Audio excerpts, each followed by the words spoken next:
storyteller who is about to come onto our stage.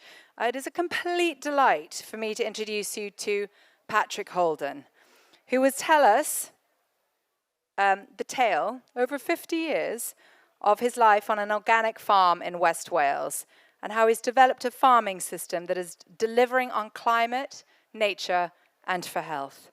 Please put your hands together for Patrick Holden, ladies and gentlemen.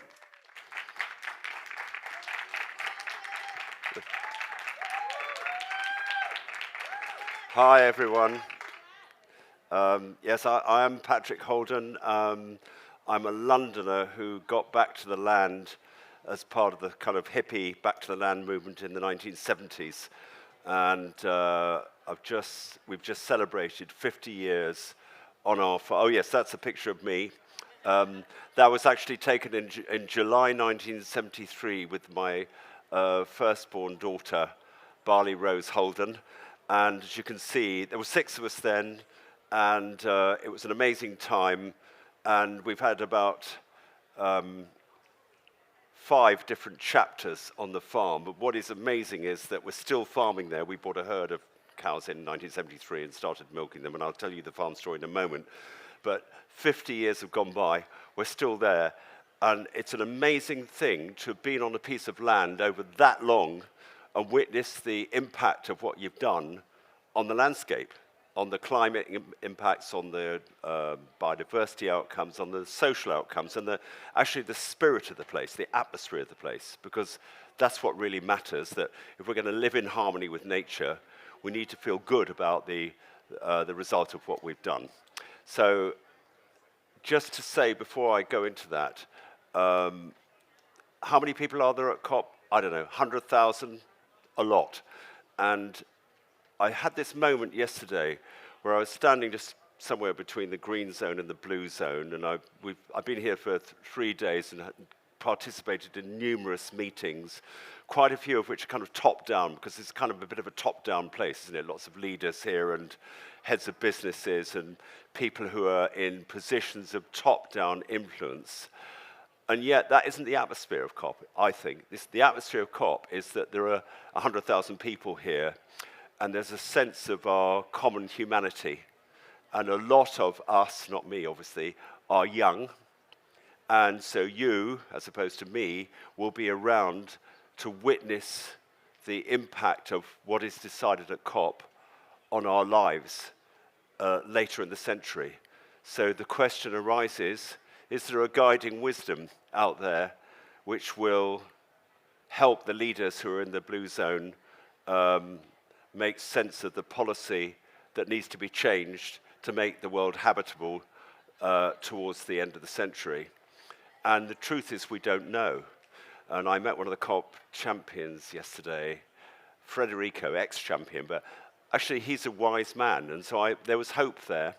And I think there's hope more than anything, because there's a spirit of sort of cultural harmony amongst. Where would you go in the world? Would you find people from every single country, every single background, and there's just this atmosphere of trust and working together. So I feel pretty optimistic, actually, even though there's lots of people worried about greenwash and blah, blah, blah, and how the big companies and the big businesses that are here will water down whatever is agreed, and it won't be delivered in practice. So I guess that's why I'm here, because I'm a farmer, and I've been a witness to what you can do on the land, and how if you farm in the right way, over time, it can address the issues that are bringing us all here, and that's kind of my story.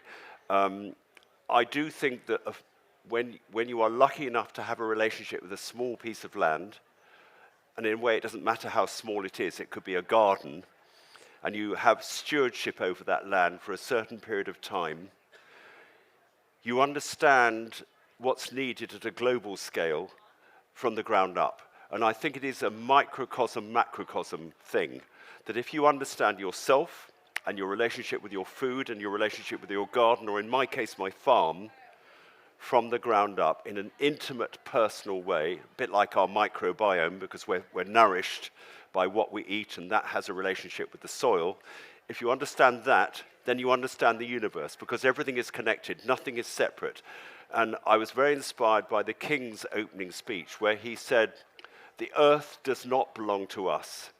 We belong to the earth." And that was his closing remark. And he also speaks about the need to live in harmony with nature and to understand that we are part of the balance sheet of nature, which we've extracted over the last century or so.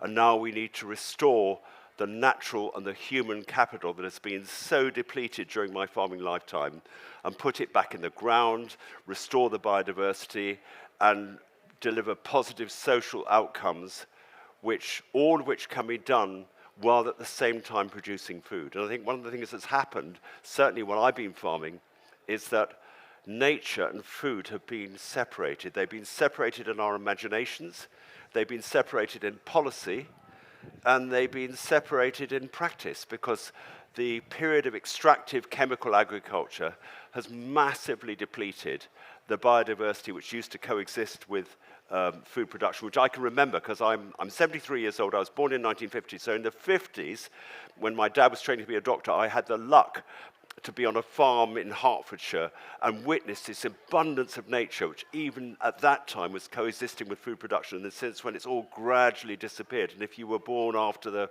I don't know, mid-70s or 80s, you probably wouldn't have witnessed that, because the chemicals that had been applied to the land and the nitrogen fertilizer and everything else, so you can't blame the farmers for doing, because they were encouraged to do that after the war and everything. It's meant that nature can no longer coexist with farming, and it's all but disappeared. And so now we've got a policy of preserving what's left, but I think we can be much more bold than that. I think we can completely transform our farming systems to the point where we can restore the nature which wants to coexist with our food production, but has been suppressed by chemicals, really, mainly, in our activities. And we can bring the whole of the planetary farm landscape, which is, think about it, most of the habitable landscape of planet Earth, back to vital health. So really, that's my story. My farming story is that this farm, which you're seeing the pictures of, I'll just comment on one or two of them. That's our plan is to farm in harmony with nature, obey the principle of the circular economy, minimize our use of non-renewable inputs. So we're trying to, our question to ourselves is, how much food can we produce off this 300-acre hill, whilst at the same time not depleting resources? So we don't want to be a platform for imported animal feed or bedding or fertilizer or even energy, although we're still very dependent on unrenewable energy. We'd like to be circular. We want to recycle everything. We want to really live off the hill. And then our question to ourselves is, how much food can we produce in that system? And I can tell you. So we've got 90 cows. They're a native breed, and they produce about, rule of thumb, 1/2 ton of cheese per cow. And so we're producing at the moment around 30 to 35 tons of cheese a year from this 300 acres, which I can't remember how many it is exactly, but let's say 3,000 people at least could have an annual cheese consumption off our farm.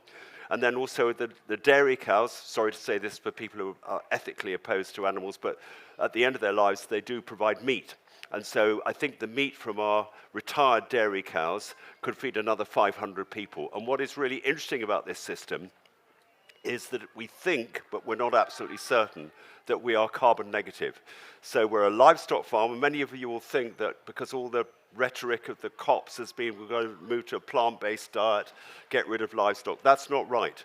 We need to differentiate between the animals which are part of the problem, which is all the intensive livestock which are fed on intensive grain, which has all come in my farming lifetime, and the cows and the other animals which can not only coexist with a proper farming system, but actually essential. So if you think of this farm, our farm, we've got 300 acres, 150 acres is permanent grass, because we live in West Wales where there's a lot of rain, and we've got steep land and boggy land and difficult land where we shouldn't plough it. We shouldn't grow crops on it, and that's permanent pasture. So on that land, we have a rotational grazing system called holistic grazing. There's lots of people who are practitioners of this mob grazing idea, which we're now practicing. And if we do that correctly, we can sequester carbon at an amazing rate. Somebody told me literally today that they're experiencing in Australia 5 tons of CO2 sequestered back into permanent pasture in Australia each year. And the science is still, the people who are in the blue zone negotiating, they didn't even know this stuff yet, but they will. And I think, it's happening. People are starting to learn this. So a cow can produce half a ton of cheese a year and be part of a fertility restoring system, which is essential if you're going to build up the fertility to grow crops without nitrogen fertilizer and nourish a lot of us if we are happy to eat animal products. So the rotation on our farm is 7 years long, 5 years of grass to build fertility, and then we grow oats and peas. And we used to grow carrots, as you saw in that picture. I was a carrot grower, actually, for around 26 years. And then because of the centralization of our food systems, where more and more of the food is distributed and packed and processed in a single packing shed or processing operation or abattoir, which is a horrendous thing. The abattoirs are all centralized these days. They moved all the carrot packing stations to the east of England, and we were supplying all the supermarkets, but because all the local packing stations closed down, we couldn't grow carrots anymore. So that's really interesting that we used to be a proper mixed farm, growing carrots and wheat for flour, and of course we had cows. And then we couldn't do that anymore because of the industrialization, the centralization of food processing systems. But I believe that in the agricultural transition, which I'm here to encourage and promote, we will get that back. And I'm confident that we will, because the reason why I'm so confident is, first of all, because I've observed through first-hand experience over 5 decades that the system works.